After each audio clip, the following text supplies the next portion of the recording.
ભારતના માનનીય ગૃહમંત્રી શ્રી અમિતભાઈ શાહના હસ્તે અમીન પીજેકેપી વિદ્યાર્થી ભવનનું ઉદ્ઘાટન કરવામાં આવશે. તારકચિહ્ન છોકરાઓ અને છોકરીઓના જુદા જુદા રૂમ સાથે કુલ 245 રૂમ આ વિદ્યાર્થી ભવનમાં ઉપસ્થિત છે.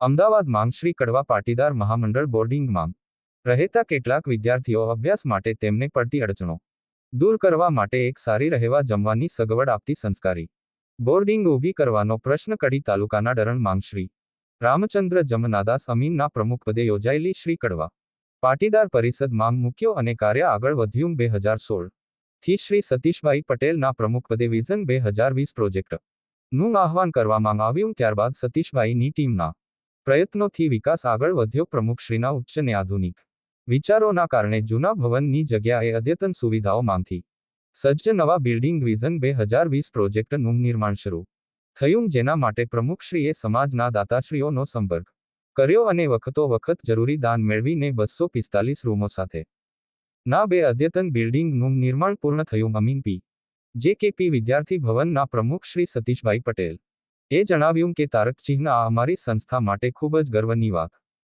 છે કે અમે અમારા વિદ્યાર્થીઓ માટે આવી ઉચ્ચ સુવિધાઓ સાથે નું આ ભવન શરૂ કર્યું છે, જ્યાં વિદ્યાર્થીઓ માટે દરેક જાતની સુવિધાઓ ઉપલબ્ધ છે, જેથી તેમને ભણવામાં કોઈ પણ જાતની તકલીફ ન પડે. આ પ્રોજેક્ટનું લોકાર્પણ 7મી જુલાઈ 2024 ના રોજ શ્રી અમિતભાઈ શાહ ગૃહમંત્રી ભારત સરકાર તથા શ્રી ભૂપેન્દ્રભાઈ પટેલ મુખ્યમંત્રી ગુજરાત રાજ્યના હસ્તે લોકાર્પણ કરવામાં આવશે. હાલ માંગ ભવન માંગ 700 અને વધુ 1000 માટે અત્યાધુનિક વ્યવસ્થા ઊભી કરી કુલ 1700 વિદ્યાર્થીઓનો સમાવેશ કર્યો. આ લોકાર્પણ થનાર અમીન પીજેકેપી વિદ્યાર્થી ભવન ખાતે છોકરાઓ માટે 126 રૂમ અને છોકરીઓ માટે 119 રૂમ બનાવવામાં આવ્યા છે, જેમાં એરકન્ડિશન અટેચ્ડ બાથરૂમ ગીઝર સાથે 24 કલાક પાણી રૂમમાં વ્યક્તિગત રાઇડિંગ ટેબલ, લાઇબ્રેરી, આરો, મિનરલ વોટર, ભોજન, ડાઇનિંગ હોલ, લોન્ડરીની સુવિધા, gym, health centre, amenity centre, દરેક ફ્લોર પર રાઇડિંગ એરિયા, લિફ્ટની સુવિધા જેવી અનેક સુવિધાઓ આ વિદ્યાર્થી ભવનમાં આપવામાં આવી છે.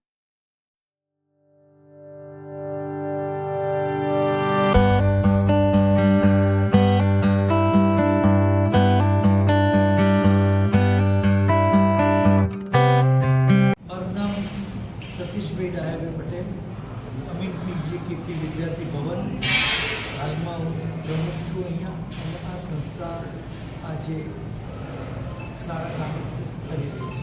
સાહેબ, આ ભવનમાં કેટલાક વિદ્યાર્થીઓની કેપેસિટી છે અને અત્યાર સુધી કેટલાક વિદ્યાર્થીઓ અહીંયા આગળ આ સંસ્થાની અત્યારની કેપેસિટી 1700 છોકરાઓની છે અને અત્યાર સુધી આ 90 વર્ષની અંદર 40,000 બાળકોએ અભ્યાસ કરવા માટે અહીંયા રહેવાની સુવિધાઓ સતત મેળવેલી છે અને આજે રહે બી છે.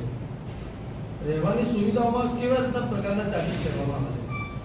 અહીંયા રહેવાના જે ચાર્જીસ અને રહેવાની જે સગવડો હોય છે એ બહુ જ નોમિનલ ફીઝ હોય છે, જેની અંદર એક દીકરા કે દીકરીને એક દિવસના જે ખાવા પીવા રહેવા સાથેના જમવાના અને લોન્ડ્રી સુધી સુવિધાઓ અમે આપીએ છીએ અને એના આ 1 વર્ષના લગભગ એર કન્ડિશન રૂમ સાથે 90,000 રૂપિયા જેટલો ચાર્જ થતો હોય છે.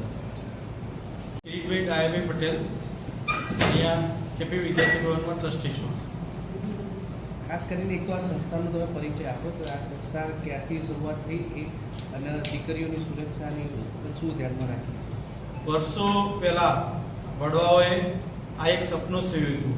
અમદાવાદ જેવા શહેરમાં એક ભણવા માટેની ઉત્તમ ફેસિલિટીવાળી, સગવડવાળી અને દીકરાઓને જ્યારે પ્રશ્નો થતા હતા ત્યારે ભણવા માટેનું એક આ સગવડ માટેનું કેપી વિદ્યાર્થી ભવન 1932માં અમારા એમના સુપુત્ર અહીંયા છે, એમના પિતાશ્રીએ આ જમીનનું દાન આપીને આ સંસ્થા ઊભી કરી હતી અને લગભગ અત્યાર સુધી આમ જોવા જાઉં તો ગુજરાતના મોટાભાગના ટોપ ઉદ્યોગપતિઓ, ડૉક્ટરશ્રીઓ, વકીલશ્રીઓ આ સંસ્થામાં કોઈ બી કેપી ભવન નામ આપશો તો બધા જ અહીંયાથી ભણીને ખૂબ આગળ વધ્યા. દેશ વિદેશમાં આનું નામ થયેલું છે અને ખૂબ સારી રીતના આ સગવડ માટે આપણા સૌના આમ તો પનોતા પુત્ર કહેવાય, દેશ માટે સૌનું ગૌરવ છે, પાટીદારો માટે અને સમગ્ર કોમ માટે જેનું ગૌરવ છે એવા સરદાર વલ્લભભાઈ પટેલ પણ આ સંસ્થામાં ચળવળ વખતે રોકાઈ શકે છે. એટલે ઐતિહાસિક ધરોહરની આ સંસ્થા છે.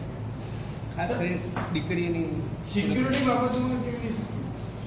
આપણે આ સંસ્થા અમે વર્ષોથી આ સંસ્થા બાજુમાંથી તો અગવડ પડતી હતી કારણ કે મેટ્રો શહેર અમદાવાદ થઈ રહ્યું છે એટલે અહીંયા ગુજરાતમાં ઘણા દીકરા દીકરીઓને ભણવા માટેની અત્યારે હાલ સંસ્થાઓમાં ખૂબ માંગ છે. તો અમારા સતીશભાઈ અમારી સમગ્ર ટ્રસ્ટી મંડળ અહીંયા બેઠું છે. એમણે બધાએ નક્કી કર્યું 2020 એટલે 2020 વિઝન બાજુમાં જૂની સંસ્થા હતી એ અમે તોડીને આખું મસ્ત જોરદાર બિલ્ડિંગ 2 આખા બ્લોક બનાવ્યા છે. આ દીકરીઓની આપને વાત કરી સિક્યુરિટીની, દીકરીઓની આ સંસ્થા છે 700 દીકરીઓ છે. એમના માટે જોવા જાવ તો તમામ સવલત છે. હોસ્ટેલ કહેવાય પણ હોટલને પણ શરમાવે એવી હોસ્ટેલ છે. તમામ ફેસિલિટી સાથે એર કન્ડિશન રૂમથી માંડી એમની સિક્યુરિટી પર્પઝ. દીકરી અહીંયાથી બહાર જાય તો બી એમના વાલીઓને મેસેજ જાય, આવે ત્યારે પણ થમ મૂકે તો મેસેજ જાય. જમવાની કોઈ બી દીકરીને આપ બધા આવ્યા છો તો અમે જમાડવાના પણ છીએ. જમવાની ઉત્તમ સગવડ સાથે છે. સખત કેપી હોસ્ટેલની અમારા એડમિશન માટે જબરદસ્ત માંગ છે. એટલા માટે બાજુનું 2020 વિઝન અમે પરિપૂર્ણ કરવા આવતીકાલે આપણા માનનીય ગૃહમંત્રી શ્રી ભારત દેશ અને આપણા મુખ્યમંત્રી શ્રી ભૂપેન્દ્રભાઈ પટેલના વરદ હસ્તે લોકાર્પણ કરવા જઈ રહ્યા છીએ. એટલે સુંદર મજાની સગવડ સાથેનું આજે આ બિલ્ડિંગ થઈ રહ્યું છે.